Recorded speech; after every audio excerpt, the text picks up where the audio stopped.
It's about controlling. It's not about killing.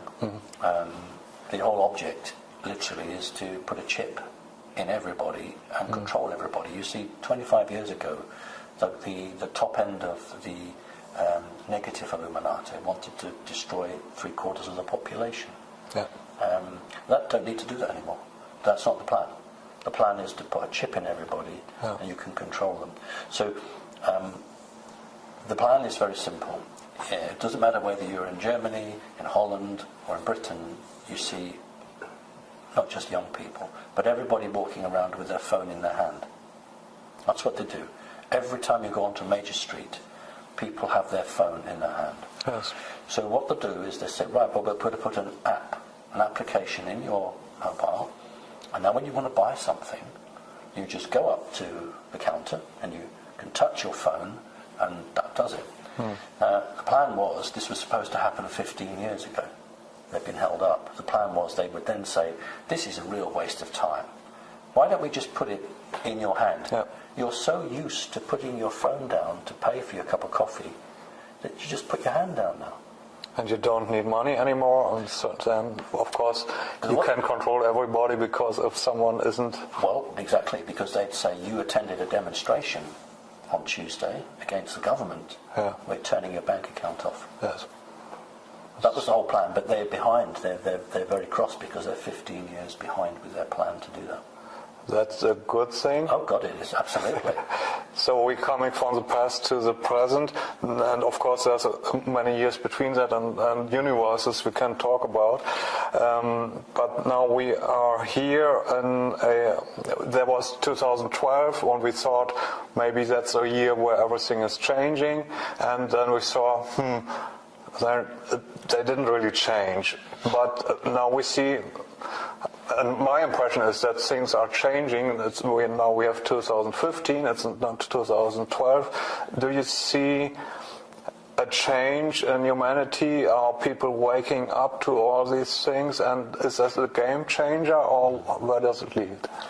On the 21st of December 2012, there was a massive change. The problem is that most people wanted the sky to rain fire or the ground to open. Something to see. Yeah. Something to see.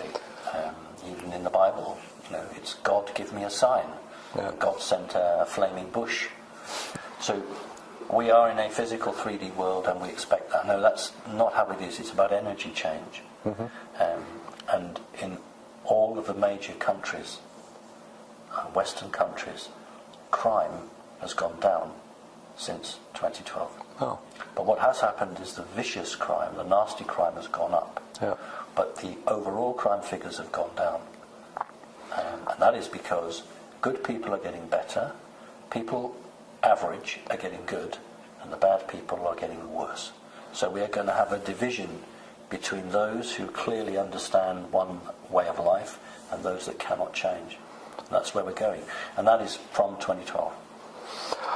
So we have a game between black and white, so to say, good and bad. So and there's aliens, different, a lot of species. I think we've just mentioned a few. I think there are probably more, and they can be good or bad or something in between. Can you tell something more about those species? The important thing is that when we talk about good and bad, we have to be very clear from which perspective we're looking at. Shocking as it is for your viewers, for the reptilians do not believe them, the draconian reptilians do not believe themselves bad. They believe they have an absolute right to do what they do. So they would be absolutely shocked if you thought they were bad. So we're looking at it from our perspective, but what we use is common rules, common law, and that no one species has the right to harm another. That's my view. You have no right to force another one into slavery. So if we are looking at those who wish freedom, they must be good, and those that don't wish freedom, well, maybe they're bad. So we have two key players. We have the Draconis reptilian, and we have the Archons. These are the two major players, and unfortunately they're both very, very negative to the development of humanity. The Archons are not reptilian, or? No, they're not. They are more of an energy-based form. They may have a reptilian signature to them, but they are of a very different life force. I've heard that the Nag Hammadi scriptures found at the Black Sea addressing the archons a lot. Yes. Is that right? Yes. And so well, this is where, of course, where Jesus was taught. Yeah. And they are how much influence? And is there a fight between these forces, or are they working together? Or no, the reptilians would not accept that they were being manipulated. Too proud. That they suspect it, and they know it really, but they get something out of it, so they play the game. But we have a loose confederation of humanoid beings who have a responsibility to Earth humans, who in the last 5 years have formed a council or a federation, whatever you want to call it. So that's the white dragons or something, or not? No, those would be more to do. My understanding would be what the white and the red dragons. These are ones linked with China, but we'll come back to that. So what I'm saying is that there have always been individual human races who, operating individually, have become involved on this planet to try and balance the books. But in the last 5 years, these groups have worked together as a team, and this is what's causing the change, because one group on its own couldn't counter the negative effects, but 5 or 6 groups working together can, and that's where we are at the moment. You said they're humanoid, but that doesn't mean humans like us. No. So they can, you said 4, 5 or 6 species. Can you elaborate about them? Well, what I would say is that all humans originally had 12 strands of DNA. Okay. And sometime between maybe 220, 250,000 years ago, the humans were tricked by a reptilian task force and had the 10 strands removed. But the law of the universe is that living matter like that cannot be destroyed. And so it was turned into an energy form and phased between the 3rd and 4th dimension, and that's what your higher self is. That's what hangs over your body. And so when the New Age talks about ascension, that's not really right. We're actually drawing our DNA into our bodies energetically. Now, each of those strands of DNA relate to an alien race. Because through that we have connection to any race really, but any race that has a connection with humans. So a race that's playing a very important part at the moment are the Nordics in terms of Russia, and the tall whites in terms of America. So you have a range of beings right across the spectrum, all either just vying for some bit of real estate, as the Americans would say, or positioning themselves so when the change comes, they want to be in on the act. And you know, if nothing else comes out of today's meeting, what I would say is the most important time for humanity is when one system falls, there is a vacuum, and then the humans hopefully get their acts together and build a new system. But that's when the danger is, this vacuum period. And that's when we would see someone like an Antichrist or another organization putting itself forward, offering solution and salvation. So that's when we have to be careful that people don't come in selling us a solution to a problem. Yeah. It's complex. There are these forces who want to work for humanity together, but there's also the negative forces, and they're all working together with parts of governments. Let us take America. Does the reptilian and the draconians have influence on the government, and are there different factions in America and in other countries also who are fighting against each other? Well, the tall whites influence the American military. The draconis reptilians influence the politicians and also the most elite in the money side, so those of the highest families. They are the real movers in terms of that. There is another race, an interesting race, we refer to them as the Anunnaki. And there are some very Anunnaki-looking creatures that associate in America. So America, unfortunately, at the moment, is very heavily led by negative off-world entities.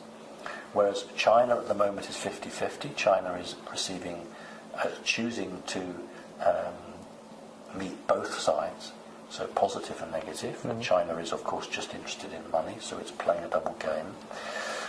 Russia, of course, now has turned its back on the Draconis reptilians and is now just working with what we call the Nordics. The Mossad in Israel, working with some very unsavory off-world creatures. So every major country that is a major player or can claim a bloodline will actually have access somehow to one of these races.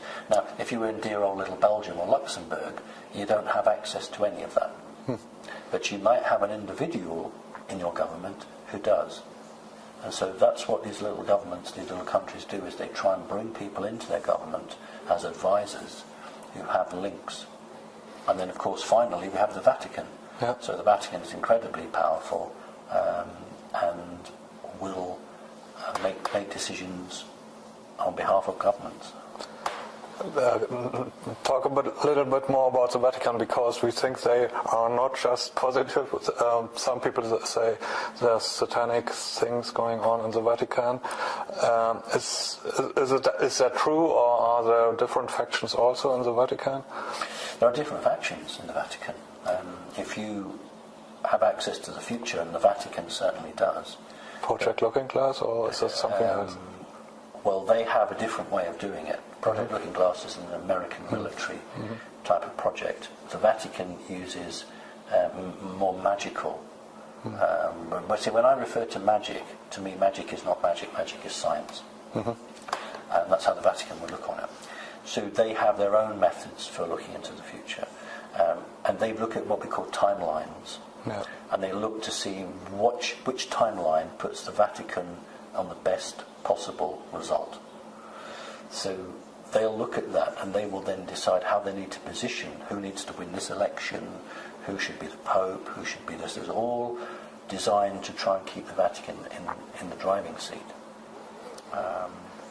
So all of these are key players, but within that there are people who say, maybe we're on the losing side, so maybe we should try and make friends. Now, that's not actually making friends for the right reason, but it's making it for the wrong reason. But I suppose as long as the hands of the clock are still 1 minute to midnight, somebody could make a change. So that's where we are at the moment. People are deciding before midnight strikes which side of the fence are they on. And this time is now, or in the future? Well, I think the next 2.5 years. Yes. 2.5 years, 2017 really. And you say there are timelines, so that is of course complicated because there can different futures.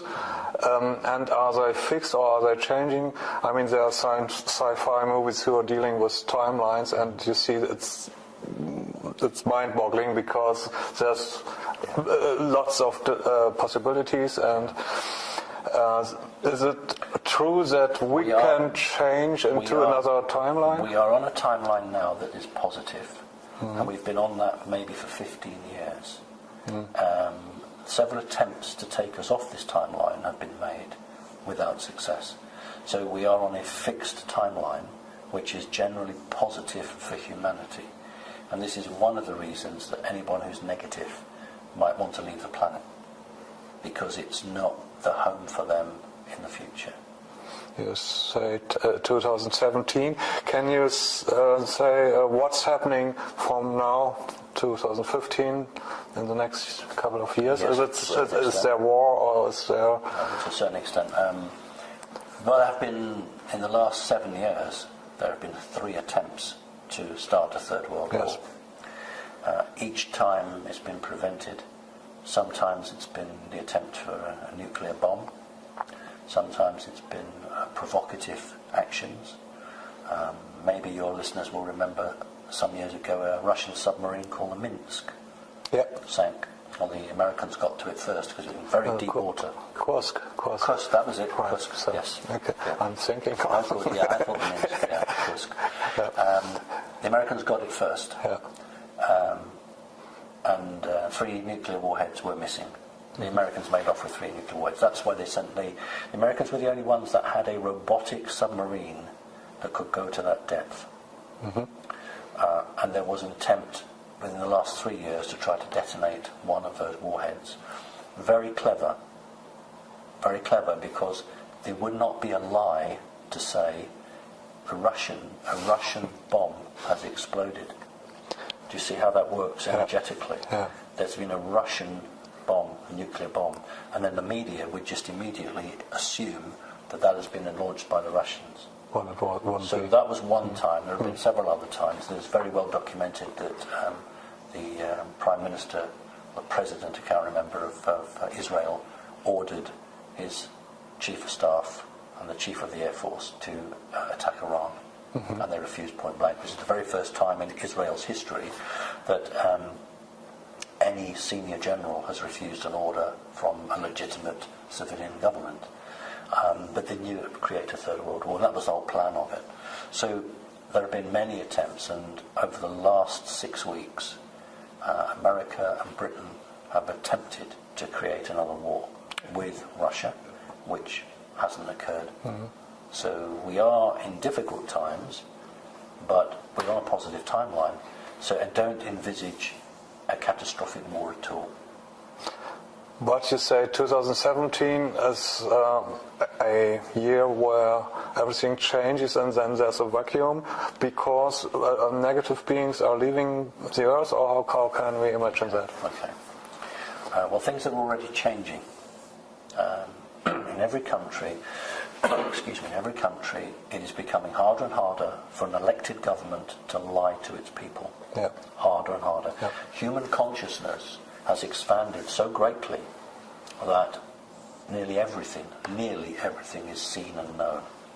The elite still have the ability not to prosecute people, they still have the ability to cover things up, but the truths are coming out. So I don't want the viewers to think that come 2017, that's not. It's already happening. It's a process. But what we're looking for is an economic change, because all people are so controlled with money. Money controls people, and the only way that somebody is really forced to look into themselves and to question anything is when their bank is hit, when their money is hit, when they don't have any money. That's the only time people are bothered. So I think what we're looking at is some form of economic problem, which then makes people question their government, and that's like a snowball rolling down a hill. And that, I hope, will be the emphasis that makes people start to question everything. But you say you hope you can, this timeline, this future is not fixed, it can change. Oh, yes. Are we creators like... Oh, yes. And Absolutely. can we change the future? Well, that's why we needed, in 2012, we needed a critical mass of people on the planet to have moved spiritually enough to show that the human race was ready. And when you have a critical mass of people, if you can actually get them working together, you can really create something out of thought. There is still a possibility that we could be jumped to a more negative timeline. It's unlikely, but it is possible. So that's why I'm always saying I can't be certain. Sure. But I'm certain enough that this is the best position we've been in. I know it doesn't look it, but we are actually in the best position. The only thing is we are behind our schedule. The positive forces and the negative forces are behind also. So. Well, no. Well, yes, but the point is that the humans, in their development, the last 6 months have been slowed down. That's what I mean. So they're behind. They were doing really well, and then probably. There was what we call a blanket of energy around the Earth. It was a reptilian energy. It was like, if you imagine dropping a blanket over something, it smothers it, doesn't it? It smothers it, and this is what they did. And it's had a slowing up effect on people's spirituality. But also the negatives are delayed. When the negatives are delayed more, the negatives have been delayed on a technological level and also on an energy-based level. So if we were to look at the two on balance, then the positive side is ahead, but not by much. And there's a deadline for the dark forces to reach their goal, or? That's why in 2017. Yeah. And if they don't manage till then, they have to leave? If they don't manage it, then they'll never gain control. Then those that can... They know it? Yes. That's what the Georgia Guidestones were. That's why they were symbolically taken down and smashed, and you were given a date of 2016. Those that can leave will leave. Those that can leave have already probably left with all the gold that they could take with them. But there will be an awful lot of people who can't leave. They'll be the ones that'll be running around not knowing what to do. Can you elaborate on how many aliens of several species are on Earth? And very few. Very few. Draconius reptilian, just a few hundred. And greys now, because lots of them have been removed. Again, if we're pushing 1,000, I'd be surprised. Nordics, just 3, 4, 5, 6. Because they will come in for a meeting and go out again. You don't want people to think that these alien groups sit there all the time. They don't. Because you can get caught, you can cause problems, so they will come in, have a meeting. This is what happens with the Rothschilds. Once a quarter or once a month, depending, the Rothschilds will sit down with all heads of family. They have these chairs with the holes in the back, so for the tails of is that right? Spines as well. Yeah, okay. Yeah. And that's always the big wooden chair that sits at the front. And then the families all sit around in a circle or a semicircle around. And each family member has to make a report over what he's done. And then the entity listens. So, but they then go. So they don't sit there all the time. How do they go? By spacecraft, or are there portals like something? A portal. Portal, yeah. And has it to do with the portals 2017 that are being closed or something? Yes. If you think of a mine shaft, lots of coal mines in Germany, and you use wood or something to prop those coal mines up. Over time, they begin to collapse, and you have to shore them up with more wood. Well, part of the CERN collider, the CERN device, was to literally push energy up the portal to push it back out to maintain it because it's collapsing. That was one of the reasons for the device. And did it work? No, it didn't. The machine collapsed. The machine broke. So they've got, and that's why they're desperately wanting to revamp it. They've got till 2017 because by 2017 this particular portal will collapse, and this is the major portal linking to a fourth dimensional area, and without that they can't bring any more reserves in. There's so many questions, and I don't know what to ask next. We have to come to an end of this interview, otherwise we can't talk for hours. But hollow Earth is interesting for me. So the Earth is hollow? No. Not at the physical level? Or you said you come from hollow Earth? I know, it's the terminology. I don't want you to think of a ping pong ball. It's not like that.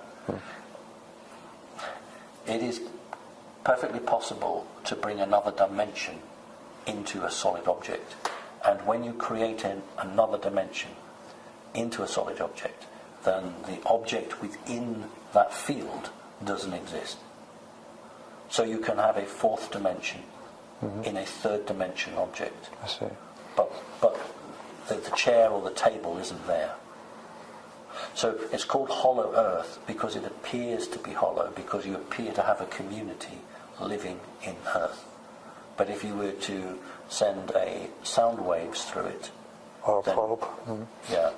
Unlike the moon, which is hollow and has given a hollow ping back, but with the Earth you would actually have a solid thing because we're talking out of phase with a third dimension. Will we have access to higher dimensions in the future? When every human regains his or her 12 strands of DNA, people think that this is what they're about, this is what humans are about. This is not what humans are about. When humans connect with their 12 strands of DNA, they will learn what being human is. We won't need the internet because we'll have telepathy. All humans originally had telepathy. telekinesis, the ability to move objects around. That's normal for humans with 12 strands. But you see, a human with 2 strands of physical DNA, which is what we have on this planet, you are intelligent enough to work, but you're not intelligent enough to think yourself out of prison. That's a slave system. This is why we only have 2 strands of DNA. But when we reconnect, energy-wise, we will be able to create a reality. And the best way I can describe it is like that. You create a reality here, and the denseness is incapable of reaching your thought, because you have created another way beyond the thought processes of this entity. And that is the only way humans will become free, because they will change their reality. They will change their way they are. On a physical way, it's like if you go to get the bus at 9 o'clock in the morning, and you think, right, I'm going to go at 5 to 9 in the morning. So that's a physical, but on an energy way, you can change how you are. And that is what will happen. Because other than that, we will not be able to outthink these creatures who are vastly superior intellectually to us. Is there anything that we, our audience, can do now to change the game for themselves, to remember what we really are, or is there any advice for our audience? It's difficult, because humans generally always want an organization to come in and save them. And I always make the joke about the 7th Cavalry, they blow the bugle and the 7th Cavalry gallops to the rescue. And all throughout, on a serious note here, all throughout Earth's history, people have looked for a saviour. And this is wrong.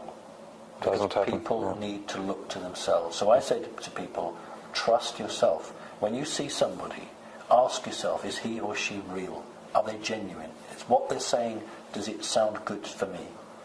That's the way to be. Now, I don't believe in fear, and I don't believe in making people scared. So that's not what it's about. But what people can do is take reasonable precautions. There may be some disruptions in the 2 years to come. There's no harm in having 2 or 3 weeks worth of bottled water. There's no harm in having 2 or 3 weeks worth of tinned food.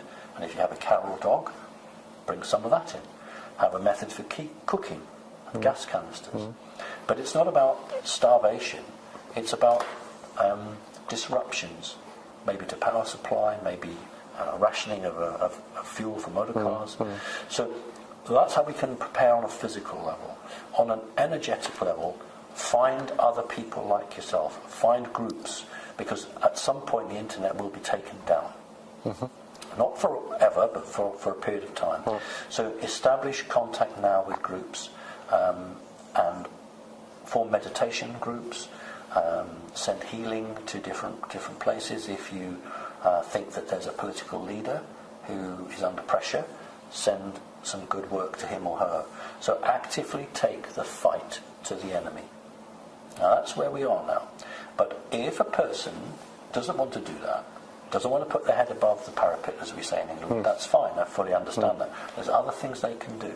They could do some research, or they could support their friends. So everyone who's good should do what they can to help others. And that's the difference between serving yourself and serving the wider population. So what I'd say to people is, don't panic, trust yourself, and if you can help the human population, please do so. So that's a nice ending of our interview. Of course, we could talk for hours, like I said before, but there's a lot of interviews around on the internet with you, and Henning Witte will do some with you, and it's very interesting. It's been great to talk to you, and I hope our audience will make something out of it. And thank you for the insight. Pleasure. Thank you.